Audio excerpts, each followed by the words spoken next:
Donald Trump has issued a stark warning to Iran, threatening to hit dozens of targets inside the Islamic Republic if it retaliates for the targeted killing of top commander Qasem Soleimani. The US president fired off a series of tweets, part of which said Iran is talking very boldly about targeting certain USA assets as revenge for our ridding the world of their terrorist leader. Let this serve as a warning that if Iran strikes any Americans or American assets, we've targeted 52 Iranian sites, and those targets and Iran itself will be hit very fast and very hard. The USA wants no more threats.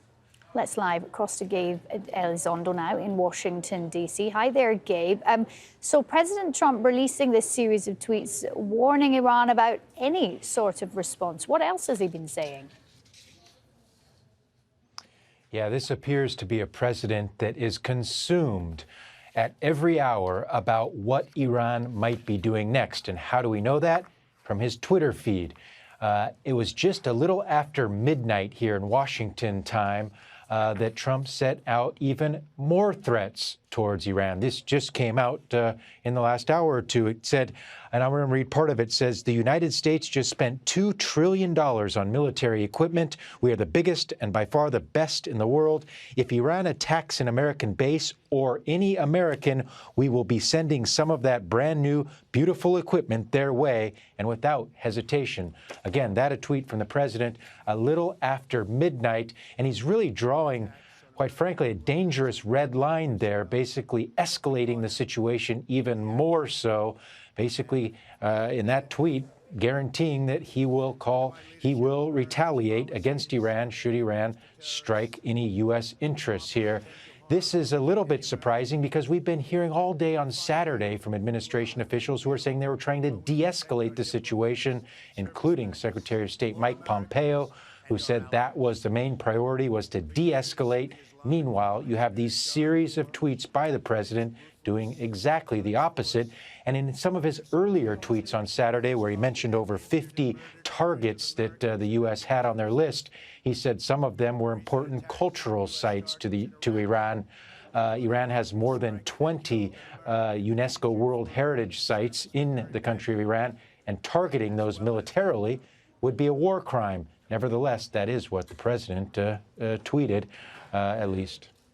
And Gabe, there's been some fascinating content in the New York Times article reporting that the Pentagon officials were, quote, stunned when Trump chose the most extreme option of killing Soleimani when there were other choices given to the president. Yeah, some administration officials anonymously are talking to the New York Times, and they're reporting that the Pentagon gave Trump what's called a menu of options in response to the attack on the U.S. embassy in Baghdad. Trump asked for a menu of options, military options that could be undertaken.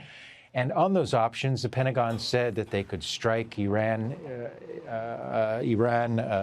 boats or ships. They could strike Iran missile launching places. They could strike some militia, and also said that they could strike directly at Soleimani.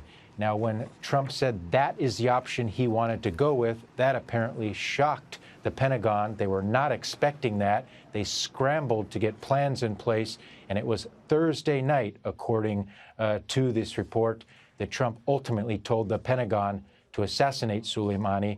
And on Friday, that's exactly what happened. Administration officials are saying that it was, in many ways, an impulsive decision by Trump, or that's how it's being characterized by some, at least, within the administration that has spoken to the Times.